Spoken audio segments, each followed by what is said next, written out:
La educación básica es un medio para que niños y niñas desarrollen sus capacidades, autoestima y confianza. Se trata de un derecho fundamental que debe estar garantizado por las autoridades. Hoy platicaremos de casos en los que este derecho se ha visto vulnerado. Mi nombre es Emanuel Saldaña. Quédese con nosotros. Ya inicia Te Defendemos.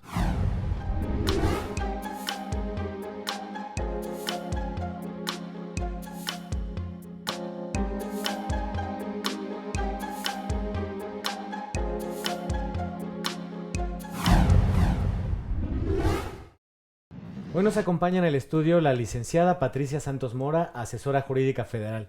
Bienvenida, licenciada. Muchas gracias por la invitación.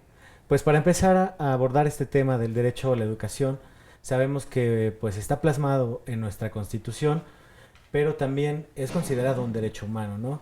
Este derecho a la educación. ¿Dónde está legislado? ¿Cuál es la normativa internacional y nacional de este derecho?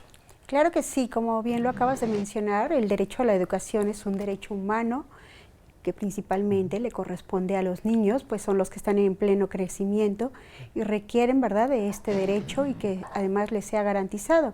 De esta forma, pues está regulado principalmente en el artículo 3 de nuestra Carta Magna. Y también así en la Convención sobre los Derechos del Niño.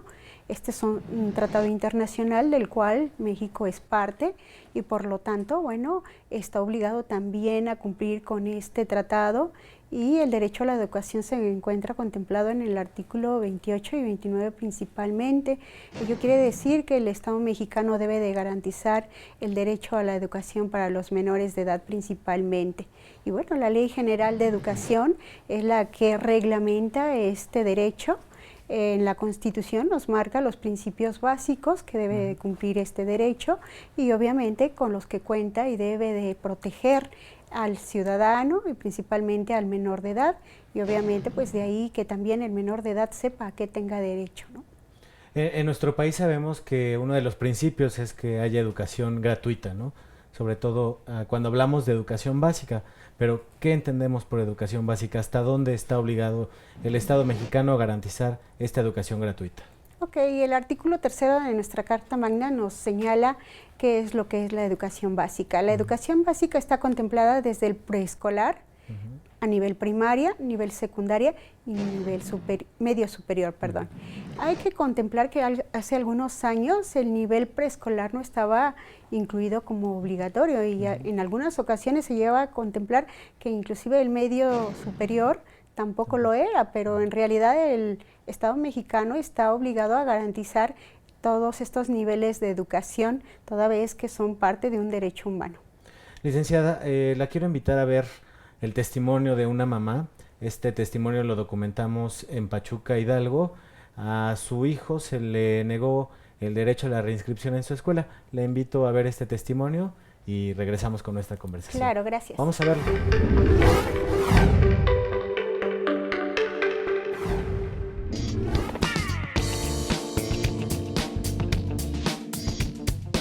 Soy María de Lourdes Meneses Mendoza, soy jefa de familia, tengo un hijo de 10 años. Sucede que en un festival del Día de las Madres, mi niño no pudo participar, faltó varios días a la escuela porque se enfermó. Entonces, como hubo cambios en los pasos, que él ya se había aprendido unos pasos, entonces fueron nuevos pasos que les dieron para el nuevo bailable. Lógicamente, pues mi hijo como no asistió no los aprendió. Sinceramente fue mi decisión el que no se presentara al festival a participar. Primera, porque iba a andar como borreguito perdido entre sus compañeritos, no se sabía los nuevos pasos. Segundo, en mi trabajo no me dieron permiso de faltar. Lógicamente para él sería algo triste estar bailando y su mamá no estar presente. Entonces pues ya, no se presentó. Días después la directora me manda a llamar y para hacerme saber que el niño no se inscribiría para el siguiente ciclo escolar, porque supuestamente eran órdenes de ser, que ella como directora tuviera un listado de los niños que no participan y de los que supuestamente son traviesos. Entonces, pues realmente a mí me pareció algo ilógico. Fui a Derechos Humanos y pues sí, puse la demanda contra la directora. También asistí a CEP, pero sinceramente no dan el apoyo. Ahí lo que me dijeron, pues hay que esperar a que sean las inscripciones y ya seguimos con su caso. En la escuela donde acude mi hijo, las inscripciones son días antes de que salgan de vacaciones. Lógicamente la directora ya me había dicho, así muy tajante, que ya no le permitiría la inscripción a mi hijo.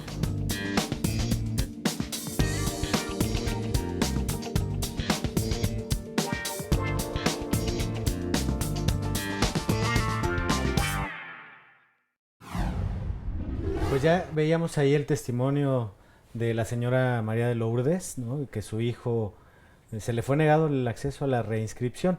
En este caso que documentamos, se promovió un amparo, ¿no? Para hacer efectivo el derecho a la educación de este niño. ¿Por qué este recurso? Claro que sí. Este recurso, porque es el recurso idóneo para garantizarle su derecho fundamental. Acabamos de señalar que el derecho a la educación es un derecho fundamental. En consecuencia, el juicio de amparo es el medio idóneo de defensa para poder atender a su defensa. Obviamente, este juicio de amparo sería un amparo indirecto, el cual se tramitaría ante un juez de distrito en materia administrativa. Y obviamente la señora lo que estaría buscando es que de inmediato le inscribieran a su hijo. Entonces ahí pues habría que pedir la suspensión inclusive del acto reclamado para el efecto de que pudiesen inscribirle al niño. Además, bueno, obviamente buscar en el juicio de amparo indirecto, que hubiera un efecto restitutorio, es decir, que pues se le garantizara su derecho a la educación al menor de edad.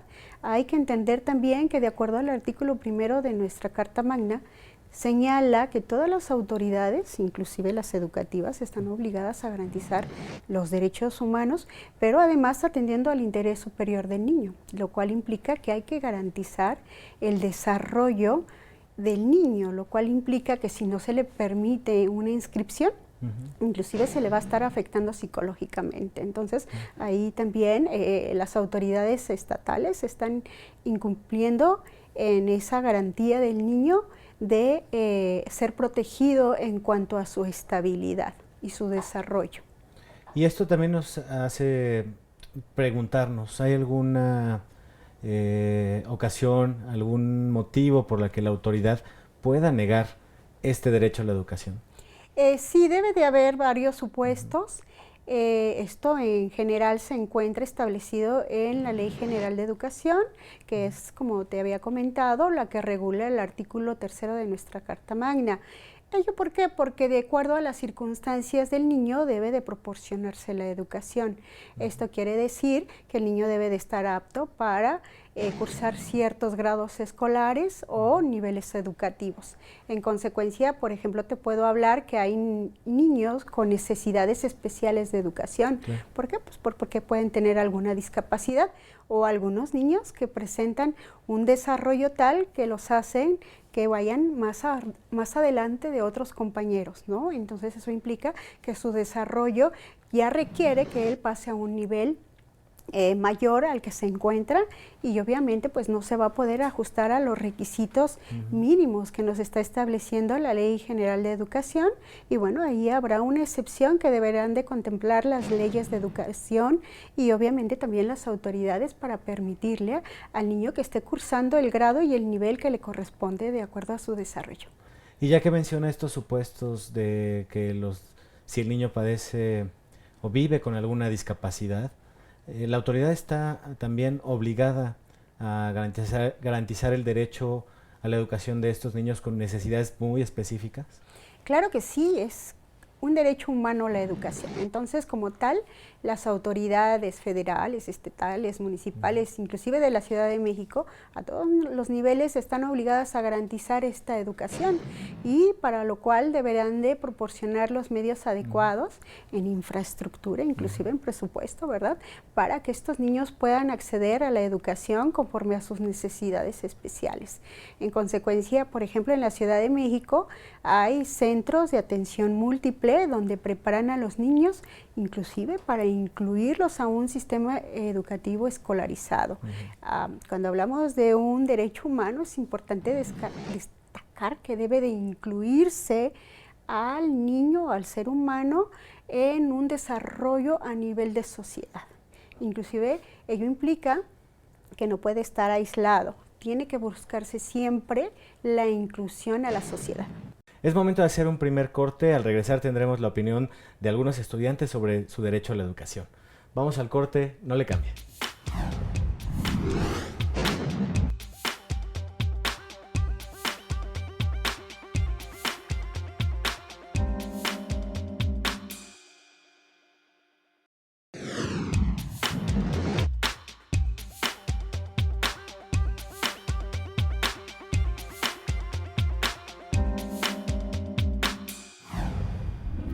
Ya estamos de regreso, estamos conversando con la licenciada Patricia Santos Mora, asesora jurídica federal, acerca del derecho a la educación básica.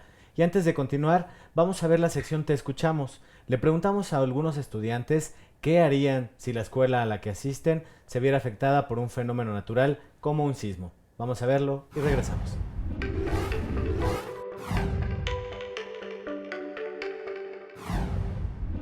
Que se encargaran de adecuar las condiciones para que se pudieran tomar las cosas de una manera íntegra en las escuelas, y muchas veces afecta a varios alumnos por la ubicación o por los lugares donde se encuentra o simplemente por las condiciones donde no caben.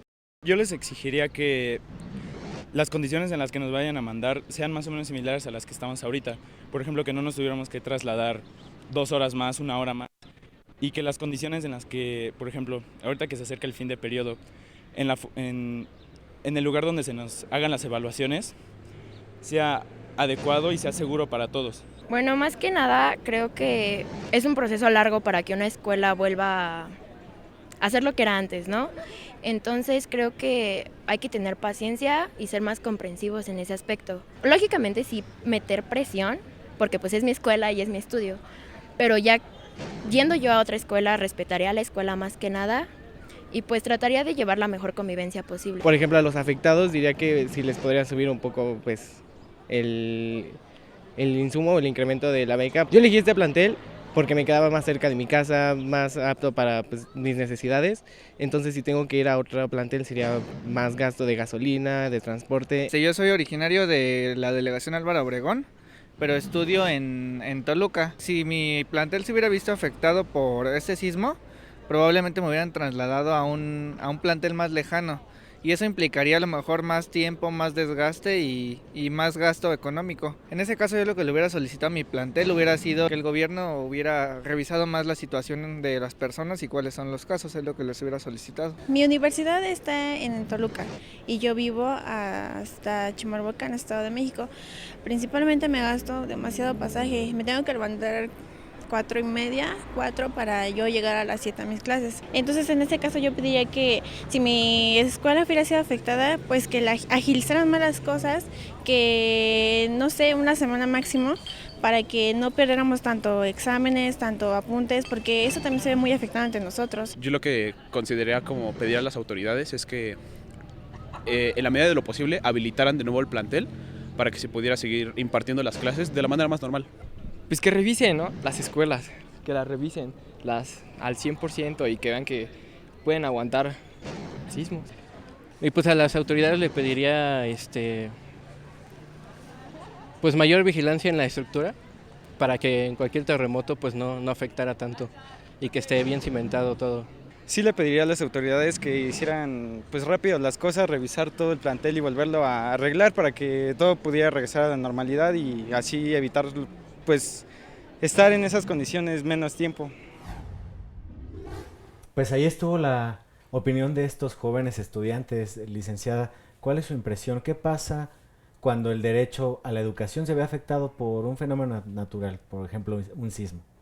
Invariablemente hay una afectación grave porque el derecho a la educación implica que ello ayude al alumno, al menor de edad, al adolescente, pues a su desarrollo. Entonces, si interrumpimos ello, bueno, pues se está afectando ese desarrollo que debe de involucrar un desarrollo total para el menor de edad, que es lo que implica la educación, porque como lo habíamos comentado, la educación no solo implica el acceso a un plantel, sino también implica el contenido, el hecho de que los programas se ajusten, que los métodos pedagógicos también se ajusten en cuanto a las necesidades de cada estudiante.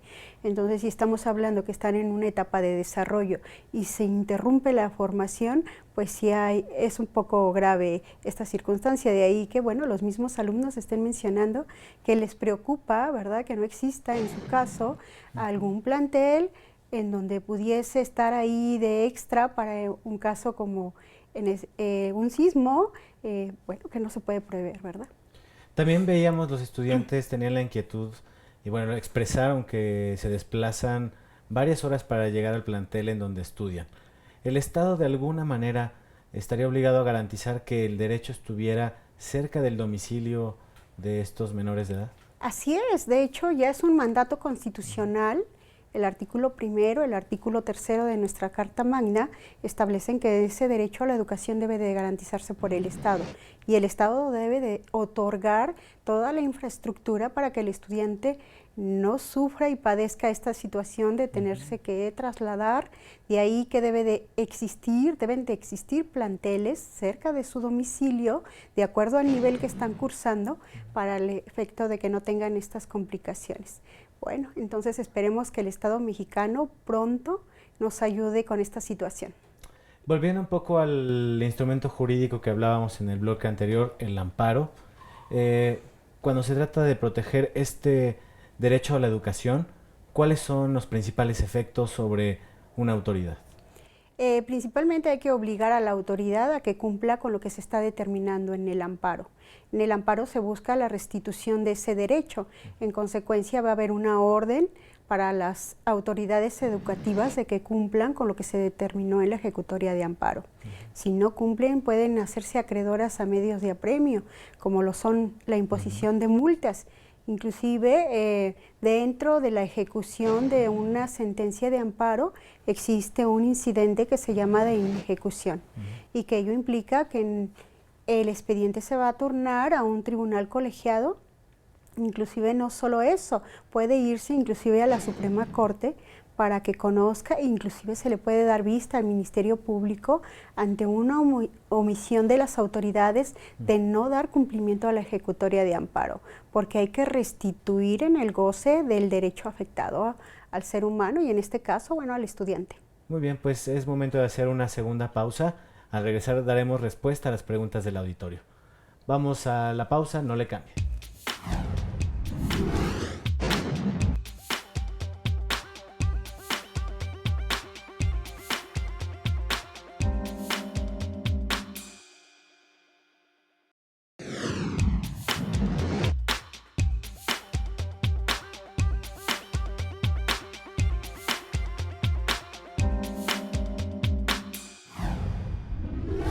Ya tenemos algunas llamadas del auditorio para darle respuesta en la sección Te Respondemos. La primera llamada es de la señora López. Ella nos comenta que su hija cursa la primaria y que en el mes de febrero se le suspendió definitivamente. Nos dice que el director de la escuela le informó que ya no puede ingresar y se le entregó un oficio en donde se indica que no puede continuar con su educación básica en el primer año, ya que al momento en que fue inscrita no tenía 6 años cumplidos. Y ella pregunta si esto es legal. No es legal, inclusive es inconstitucional, partiendo del hecho de que ya estamos hablando que la niña ya había sido inscrita al ciclo escolar. Entonces no puede ser que las autoridades educativas interrumpan la educación que ya está cursando, y menos de esa manera, considerando que la niña no tenía cumplidos los 6 años de edad, lo cual implica que las autoridades educativas tuvieron que haber realizado en forma anticipada lo correspondiente para poder determinar que no obstante que la niña no contaba con el mínimo de la edad requerida en el momento de la inscripción, ella tenía aptitudes sobresalientes que le permitían cursar perfectamente ese ciclo escolar y de acuerdo al nivel primero de primaria. En consecuencia, esa orden de cancelación de inscripción es totalmente inconstitucional, porque ya habíamos dicho que el derecho a la educación debe de ajustarse a las necesidades del alumno, en este caso de la niña menor de edad, que seguramente tenía aptitudes sobresalientes y que le estaban permitiendo ya cursar ese nivel, no obstante que no cumpliera con el requisito mínimo de la edad,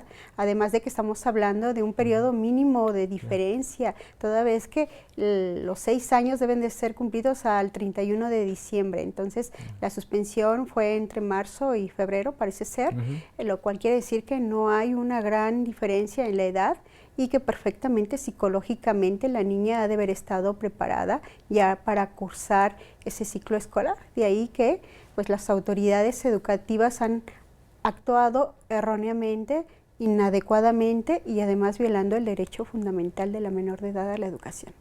La señora López lo que puede hacer es acercarse con ustedes y promover un juicio de amparo. Así es, inclusive para el efecto de lograr la restitución de ese derecho, el goce pleno del mismo, y además no solo eso, sino la reparación, porque aquí la menor de edad pues ya perdió clases entre que si se suspendió su ingreso al colegio, ¿verdad? Entonces debe de obtener una regularización y las autoridades educativas estarán obligadas a responder, inclusive prestar todas las facilidades para que se logre este objetivo. Muy bien, vamos con la siguiente llamada. Es de el señor Julio Almazán. Él pregunta que si un niño que es agraviado en su derecho fundamental a la educación, si tiene algún medio de defensa a efecto de no quedar en estado de indefensión. Pues ya platicábamos del amparo, ¿qué otros recursos hay? Puede existir un recurso ordinario, generalmente es un recurso de revisión, pero bueno, aquí el medio de defensa por excelencia es el juicio de amparo. ¿Por qué? Porque se trata de un derecho fundamental y se busca que ese derecho sea restituido lo más rápido posible. En consecuencia, si agotamos un recurso ordinario, va a ser un poquito más tardado. Ok, ahí está la respuesta. La siguiente llamada es de la señora Rosario Velázquez. Ella nos cuenta que su hijo de 10 años requiere educación especial ya que tiene autismo. Pregunta si las autoridades están obligadas a proporcionarle una escuela con los requerimientos para su condición. Claro que sí están obligadas todas las autoridades educativas a brindarle la educación, no obstante las circunstancias especiales en que se encuentra este menor de edad, toda vez que, bueno, seguramente ante su discapacidad, pues inclusive esa necesidad es todavía más apremiante. En consecuencia, el Estado debe de otorgar toda la infraestructura, inclusive hasta el presupuesto, para que este menor de edad pueda acceder primero a escuelas que le permitan desarrollarse de acuerdo a su discapacidad. Y una vez que esté listo, pueda ser incluido inclusive a una escuela regular, toda vez de que la educación implica que el menor de edad deba desarrollarse en una vida plena, en donde pueda desarrollar su dignidad humana, ¿verdad? Sus capacidades, sus aptitudes, su autoestima y su confianza en sí mismo, y eso solo lo va a lograr en una inclusión. Y bueno, pues en este supuesto que nos comenta la señora Rosario, que su hijo tiene autismo, hay un sinfín de condiciones que los niños enfrentan, sobre todo si tienen una discapacidad, y esto también los hace vulnerables cuando van a la escuela, ¿no? Por ejemplo, el bullying, ¿no? El acoso escolar. También las autoridades están obligadas a garantizar que la educación, además de que sea de calidad, ellos se sientan en un ambiente sano y seguro para su desarrollo. Así es, que puedan desenvolverse en la sociedad, y ahí que debe de prestar también todas las condiciones para que el personal que da la educación, o sea, los profesores están capacitados, obviamente, para manejar la situación especial del menor de edad, pero también a sus demás alumnos para hacerles ver que se trata de una condición especial y que debe de existir respeto a los derechos fundamentales. Pues se nos termina el tiempo, licenciada. Antes me gustaría que le dijera al auditorio a dónde se puede dirigir para buscar una asesoría legal gratuita con ustedes. Claro que sí, estamos en Bucareli 22 y 24, Colonia Centro, Alcaldía Cuauhtémoc, con todo gusto en el Instituto Federal de Defensoría Pública. Muy bien, pues ahora sí se nos termina el tiempo. Agradecemos mucho a la licenciada Patricia Santos Mora, asesora jurídica federal, el haber dado respuesta a las preguntas del auditorio. Ha sido un placer. Ya nos vamos, agradecemos al equipo de producción que hace posible este programa, a usted por sintonizarnos. Nos vemos la próxima semana. Quédese mientras en la señal del canal judicial.